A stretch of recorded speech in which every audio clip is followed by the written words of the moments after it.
Hello and welcome to AI Native DevCon by Tessl. This is the 4th edition of this conference, the second in person and the first in London. We're at the brewery in central London near the Barbican Centre, and let's go in and take a look at some of the expo hall and we'll give you a flavour of what AI Native DevCon's like. Follow me. The AI Native Dev is a podcast for developers and engineering leads at the cutting edge of AI and agentic coding. Join your hosts, Guy Pajani and me, Simon Maple, every week as we chat with the most exciting voices in AI and tackle the biggest questions facing developers today. This is the AI Native Dev. Okay, so here we are at the Expo Centre of AI Native DevCon. We're going to walk in, it's a break, it's busy. Let's try and talk to some attendees. So follow me, and you can see the Expo Hall is packed, full of people, full of attendees, and full of sponsors. There's areas to get some free shirts, and there's sponsors going right round. So let's find someone to talk to. Follow me. Tell us a little bit about yourself. What's your name and who do you work for? I have a couple of companies, but the reason why I'm here, I have a fintech startup I'm building alone. Oh, nice. Combining AI and blockchain, public and private markets. So I'm here to learn what are the tools available to make my life easier, to expedite the process and to make the production process, the output more reliable. So looking for tools and practices and processes. Correct. What are some of the sessions that you've really enjoyed so far? Max, the guy from... Max Furtman? The Maximilian from Argentina. Oh, yeah. Web MCP. Yeah, Max Furtman, yeah. Max, I don't remember his last name. He was very interesting. Then Dave Farley. Yeah. Dave Farley with N-Wave.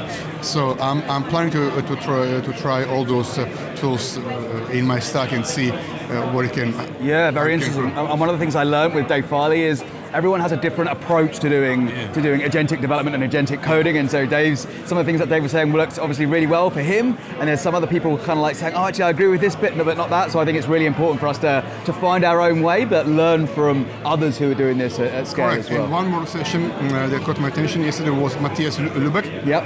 From Pi, the company is different, I forgot the name, but he's using Pi, yes. So I want to try that one as well. So amazing. Well, enjoy the rest of the conference. Thank you. Thanks for speaking. Awesome, thank you. So Chris, this is Chris Baty, one of our speakers. Chris, tell us a little bit about yourself and what you presented this week. Yeah, so I've been an engineer for 20 years or so, and what I've done over the last couple of years is I've been building a product team within a consultancy.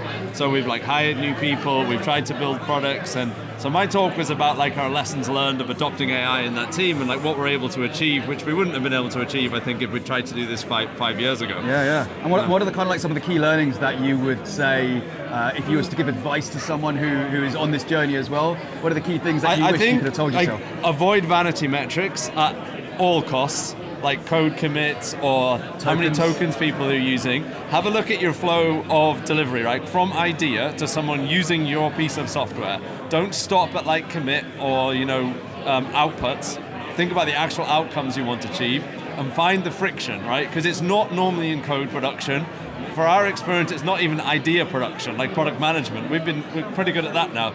The bottleneck for us is actually getting real people to use our software and quickly feeding back on those. So, yeah. And how well are you finding, execs or senior folks within the engineering teams to accept those types of metrics over and above token usage? Well, actually, when it comes to it, the higher up you go, if you can talk in the business outcomes, they love that, right? Outcomes over output. Yeah, exactly. Outcomes over output. So I'd say it's normally middle management that are going for vanity metrics because they're easy to measure. But if you say, hey, to your execs, to your higher ups, we can get these customers doing this by this date, and that's the only measure of success. Amazing. And I don't really care how many tokens you use, how many commits you make, how many other features that you build, because I think we're all suffering from building features that are not being used because it's so easy to build features now. In fact, if you can improve your outcomes as high as you can with as fewer tokens as you can use, even better. And as fewer features in your product, really, because we've all used. I'm on camera. I'm not going to name a product.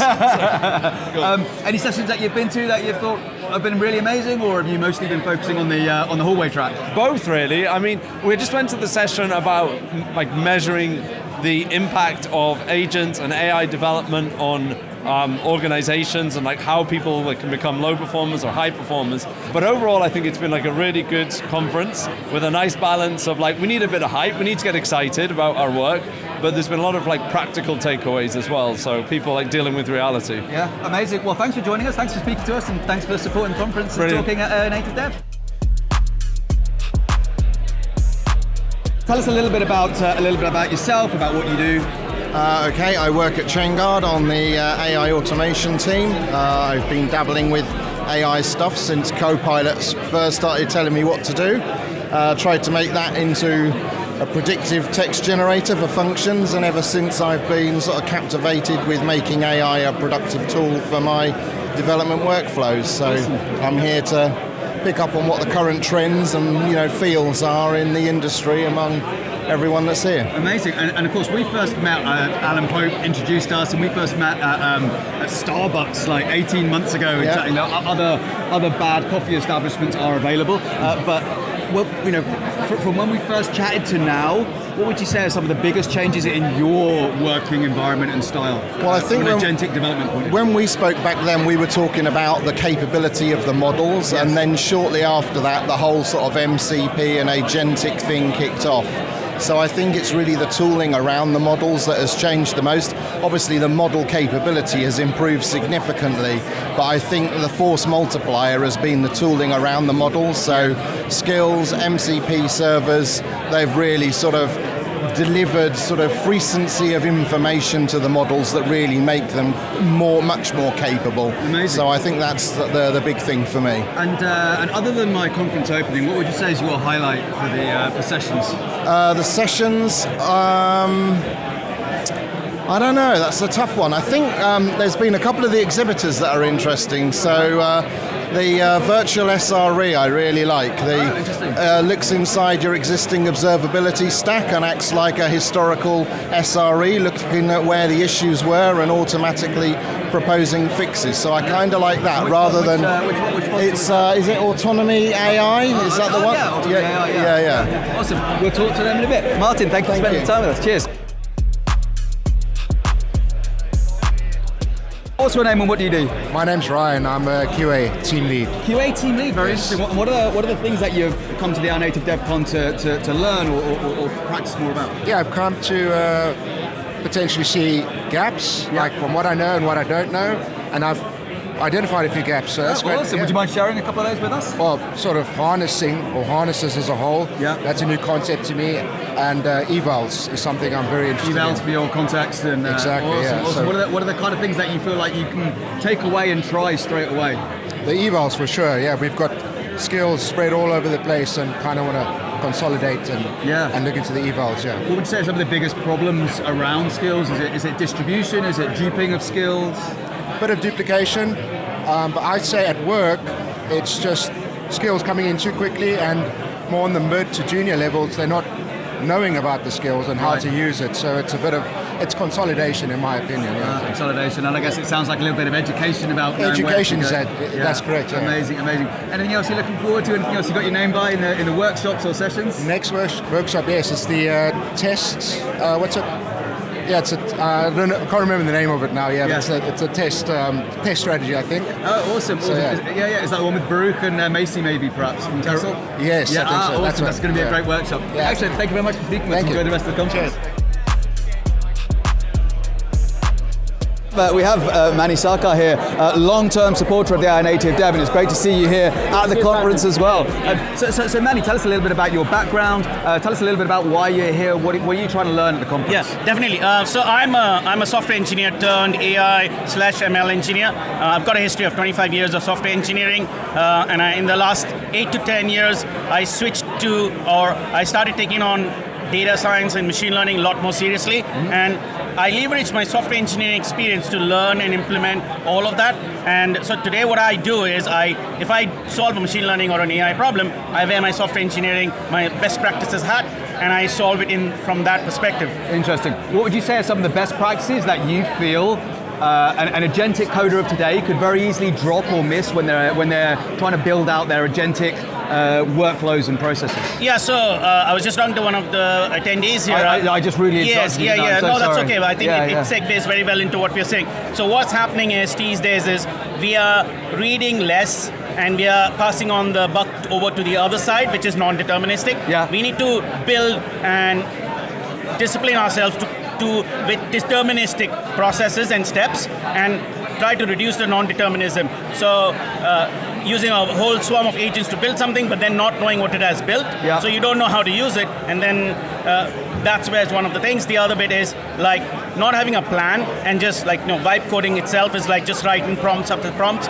isn't the greatest practice. You plan your work. So like I was telling the attendee that I remember Einstein's quote. He says that if you give me a problem and you give me an hour, I'll spend 55 minutes trying to think about the problem, trying to brainstorm the problem, and I'll spend 5 minutes trying to solve the problem. Now, Einstein, great mind, has done some great work, or lots of great work. We can learn something from that, and then we can apply it in our space. Yeah, amazing. What is some of the what for example were some of the sessions that you really took things good practice? So Guy's session kicked off really well. I love, and I'm going to randomly name them, but Patrick's session was amazing. I would love to work with someone like Patrick who knows how he needs to run, how teams need to be run while we are in the AI space. Dave Farley really closed it off well yesterday. Yeah.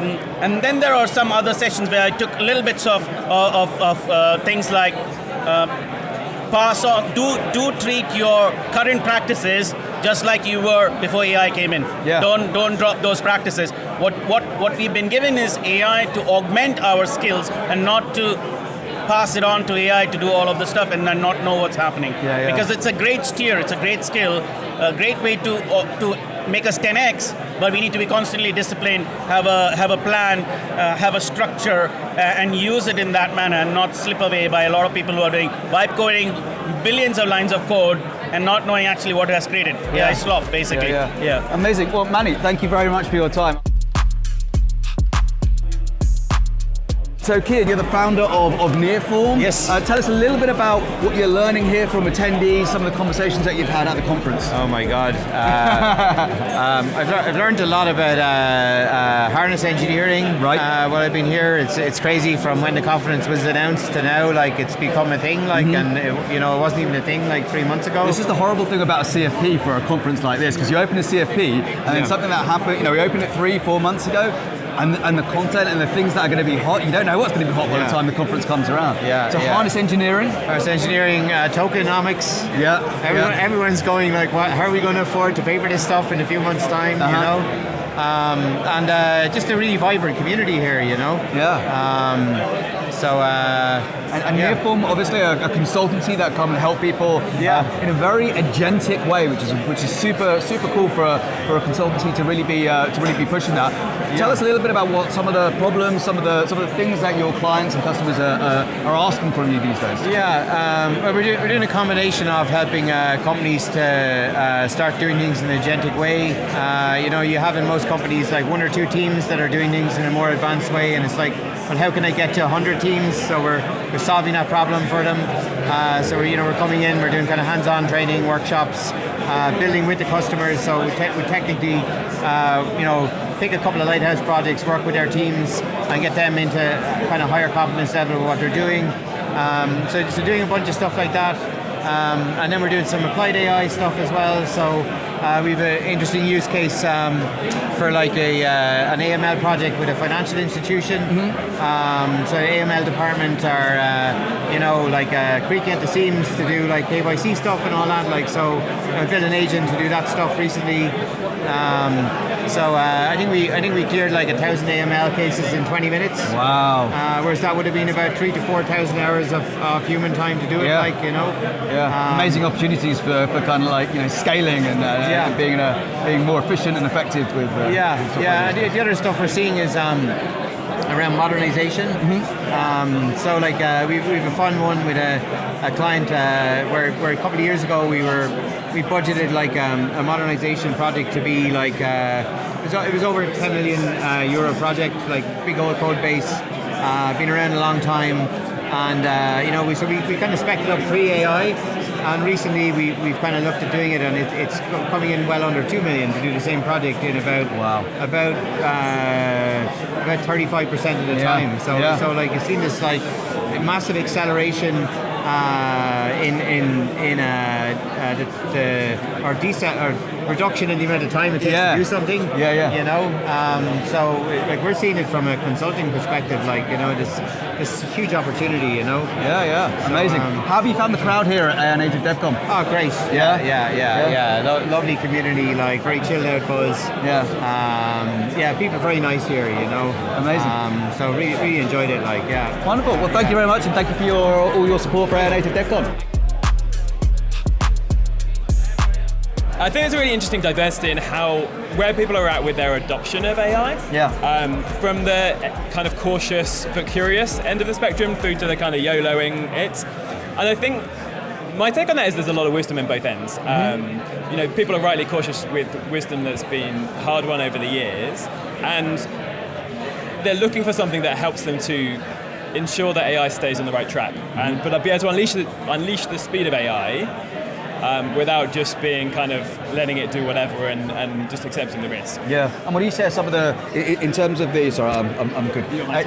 What would you say are some of the biggest problems that people have in their organizations today, where, you know, a mature security solution, which is very AI first, can kind of like help people with? A lot of it comes down to trust. And how you can trust that things are going to stay on track without having to be hands-on and watching everything. And so I think where Snyk has a lot to offer there is providing the trust, is giving a solution that people can rely on Snyk to ensure things don't go wrong, and don't feel like they have to be hands-on, you know, gripping the wheel really tightly. At scale, I presume, as well, across the organization. It's got to scale. It's got to scale, it's got to be codified. It's got to be something that can fit into the workflow, again, without slowing things down, and actually integrated in a way that flows. Awesome. Great to see Snyk here, great to see him supporting the AI Native Dev community, so I really appreciate fun. it. It's been really amazing. Fun. Thank you very much. So, Adir, tell us a little bit about Autonomy. You're the founder and CEO, I believe? CEO? Yes. Yes, there we go. I didn't just promote you, did I? No, the founder and CEO of AutonomyAI. Tell us, what is AutonomyAI? So AutonomyAI is basically an operating system on existing code bases. We understand existing code bases, understand the components, the design system, all the design library, and then we enable non-technical or semi-technical individuals, think about your PMs, your designers, your professional services, to be part of the delivery process. Instead of going back and forth with engineering, they can deliver everything end-to-end on your production code. And what would you say are kind of like some of the biggest differences between a non-technical person and a technical person when it comes to, you know, them doing work in the agentic workflow, raising PRs, all that kind of thing? What are the differences in needs? Well, let's start from the basic, the interface. All the workflow or all the interfaces you have today are usually CLI interfaces, right? And today what we enable is a web interface, and it's super easy. That's the first thing. The second thing, in order to actually push a PR that is valid, viable, in a consistent, reliable way, the PMs don't know what are the constraints of the platform itself. What Autonomy can help them with, and what Face Studio, our product, is helping them with, is just click a button, the pull request will understand the entire system. PMs need to know how to ask visual things, KPIs on the product, not how to build the code behind the scenes. Super interesting. Of course, we had Tomas, your CTO here, in doing one of the sessions. When you're talking with some of the folks here at the booth or in sessions or on the hallway track, what are people's biggest problems today that they're facing with their agentic coding movement? Everyone is spending so much money, so much effort on this, but not actually seeing any needle movement. Yes. The needle movement is very, very small, around the 5 to 10%. And that's the main challenge. And when we talk with people, we don't actually just talk about our product, we talk about the actual workflow, where are the real bottlenecks. And we start exposing this, they understand that the bottlenecks are not, the coding velocity, writing code, it's actually the workflow that you have within the organization. And in one word, what is the thing that people should focus on that they're not spending enough time on? Change management. Utilize those tools, not just to write things faster, but actually how you can orchestrate your organization faster. Change management, and we'll call that with a hyphen. what are the biggest problems that people in organizations are having today in and around their agentic coding journey? Who wants to take that one?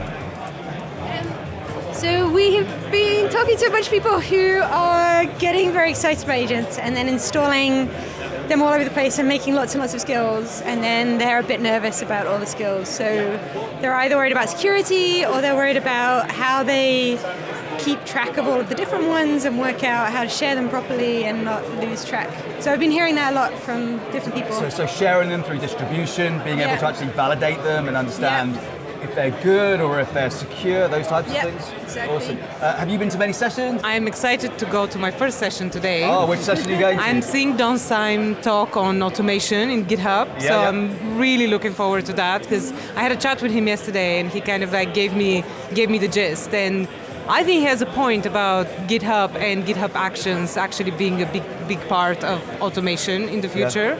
So I'm really curious to see what else he has to say about that. How ready is Git and GitHub, would you say, for an agentic coding workflow of today? Let me put this questionable question to you, contentious question. I think they have the opportunity, but being able to seize that is different.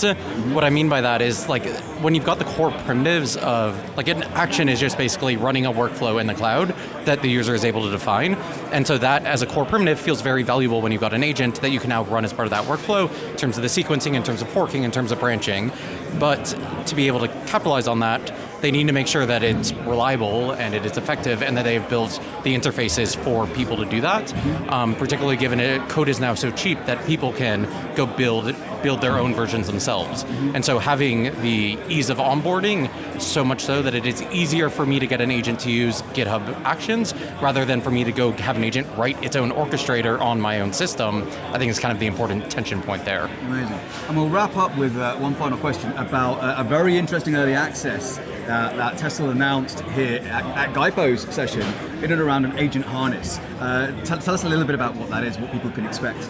Yeah, so for Tessl Agent, I think the main framing is people are going to need to shift up the abstraction stack to be doing harness engineering rather than just telling an agent what to do. And to do that effectively, you need to set up your environment so that the agent can run effectively in that. You've got hooks, you've got context, you've got verifiers, you've got all these kind of core concepts that you can use to make sure the agent is producing the correct code. The Tessl Agent is there to help you set up that environment and set up your ecosystem and set up your code base for agentic success in it. So it shifts your human leverage point to the point where you have the most value in terms of defining how the agent should be operating rather than telling the agent what it should be doing, because that's something that can be much tighter, much more easily encapsulated in a ticket. Amazing. And if you're interested in that, tessl.co/agent, and you can learn more about how to get onto the early access list.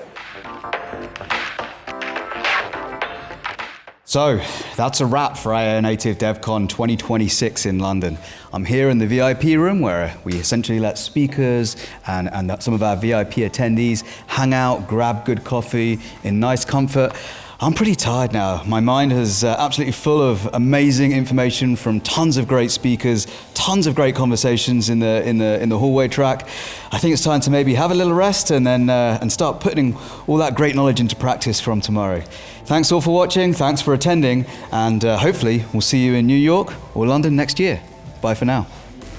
The AI Native Dev is brought to you by Tessl, the package manager for skills and context. Your hosts are Guy Pajani and me, Simon Maple. Our producer is Tom Dowler. The AI Native Dev is not just a podcast, it's a community, and we host monthly meetups at the Tessl offices in central London. Visit tessl.io/community to learn more, and I hope to see you there.